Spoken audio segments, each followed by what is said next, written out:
Warning, this video is highly inspired by the booktuber Christine Riccio, aka Poem Banana Books. In this video, I try to match her level of enthusiasm, makeup, editing style, and other small things. I love Christine and thought this would be a fun video to try to recreate and add my own spin on. I hope you enjoy this probably crazy mess of a video. Okay, thanks. Enjoy! Hello! My name is Lauren, and book titles are stupid. Not all of them, but a whole freaking lot of them.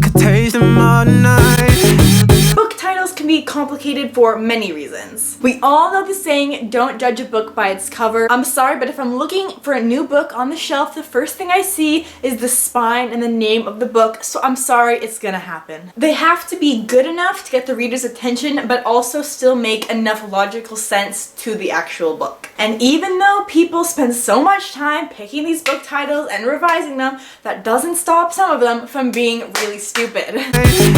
For example, let's take the Shatter Me series by Tahira Mafi. Amazing books, I love them. But the first two books in the series, the titles, what? Okay, Shatter Me. I read the book, I finished the book, and I did not understand how Shatter Me related at all to the actual book Shatter Me. It's the same thing with Unravel Me. Like, I can kind of get some metaphorical meaning if you like really push the boundaries, but after finishing it, I had no idea what Shatter Me and Unravel Me had to do with the books themselves. Ignite Me at least made sense a little bit because there's like a scene in the book that you can like remember pretty well, but the other two, no. Or let's take one of my personal least favorite books, The Darkest Minds. Again, I finished the book and I don't understand. First off, like, there were no dark minds in the book. Like, there was some evil people and there were some people that could control things because they had cool powers, but The Darkest Minds, like, I don't understand how it relates to the book, okay? Not only is this book kind of debatable within itself, but the name doesn't even make sense. Another one, Of Mice and Men. Now, I learned this in my English class, so that's why I know this, but if you were the everyday average person, you probably don't know that the Of Mice and Men book, I believe, is titled after a poem. And so, I mean, yeah, the book has men in it and it has mice in it, but like, does that mean I'm gonna call like Red Queen like evil psychopaths with fire? Like, no, I'm not gonna do that because it doesn't make any sense. So Of Mice and Men, I mean, yeah, it's based off a poem, but like, no. Oh, let's not forget about this misleading title, Pendragon, okay? This was one of my favorite books as a child growing up. In fact, it's a 10-book long series, okay? And Pendragon, you're like, ooh, Pendragon, like there's a dragon or something cool like that. But no, this is just the main character's last name. That's not exciting. Like, the reason I was excited about this book originally was Pendragon. There's a dragon. It's a middle grade novel. Dragons are cool. I was excited. I see this like thing on the cover. I was like, Pendragon, the dragon, it's gonna be great. But then it's about this random teenage guy in high school, and I was like, this is not what I signed up for. It's like calling Harry Potter just Potter. No, like that doesn't describe anything. So Pendragon, completely misleading. Title needs an improvement. Oh my god, one that is even worse. One that is even worse. I actually kind of enjoyed this series is The School for Good and Evil, okay? Yes, it is The School for Good and Evil. That is a pretty good title, but are you telling me that this title, The School for Good and Evil, A World Without Princes, is not a mouthful to say? Or the same thing, we have The School for Good and Evil, The Last Ever After, The School for Good and Evil, Quest for Glory, The School for Good and Evil, A Crystal of Time. I don't have all day to tell people what I'm reading. Okay? Why can't you make it like 1 or 2 words? The best titles are like the shortest titles that still relate to the book. But don't like, you know, we'll get to some good examples. If you really want to get into books that take too long to say, take this one that I read like 5 years ago. I'd tell you I love you, but then I'd have to kill you. First off, I don't remember anything about this book, but this is too long of a title. There is 1, 2, 3, 4, 5, 6, 7, 8, 9, 10, 11, 12, 13 words on this title. Most titles are like 3 words or less. This has 13. This is over the limit of words that should be allowed as a title. Imagine you're sitting there as a child reading this book. Someone asks you what you're reading and you just say, I tell you I love you, but then I'd have to kill you. Like, that takes me 3 seconds to say and I'm saying it fast. Also, this cover needs like some like help. Going to titles that are shorter now but are just stupid is this one, Alive. Like, Alive. Who thought this was a good book title for this book, okay? That, like, all these books behind me could be called Alive because, you know why? The characters are alive. Who would have thought? So this book, it is called Alive. What is the sequel called? Are they like Death? Like, it's called A Light. Wow. Wow.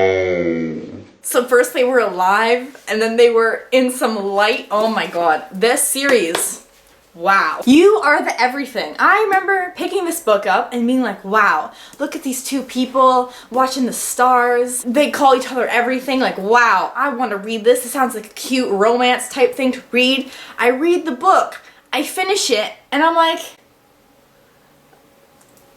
there was no everything in this. There was no everything.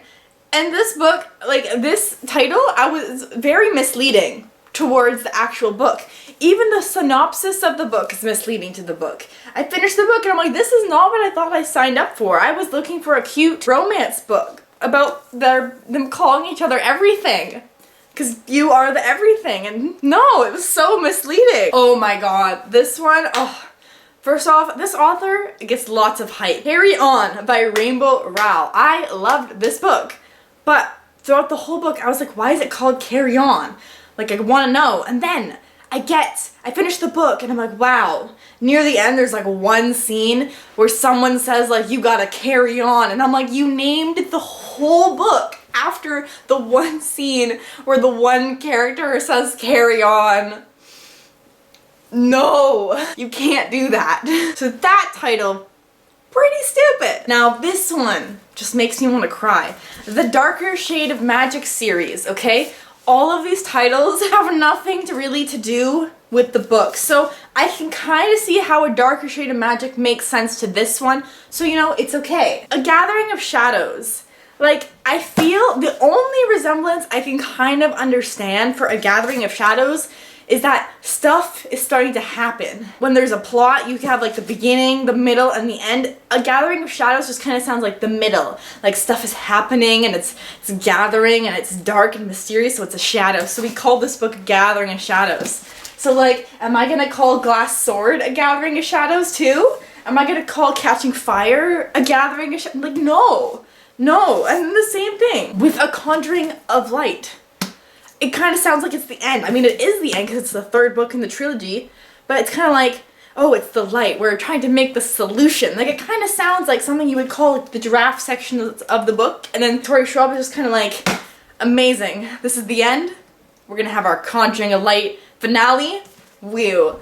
So, you know, kind of stupid. Okay, a good title for once is Warcross. This book, perfect. Warcross. This is one word, Warcross. It is the name of the video game / virtual reality technology that is in this world and universe, and it is a primary focal point of essentially the whole novel. This title is perfect. It's one word, it's easy to say, it relates to the book, and you can just immediately, not immediately, but like once you finish the book, you're like, yes, this encapsulates everything in this book. Good job, Marie Lou.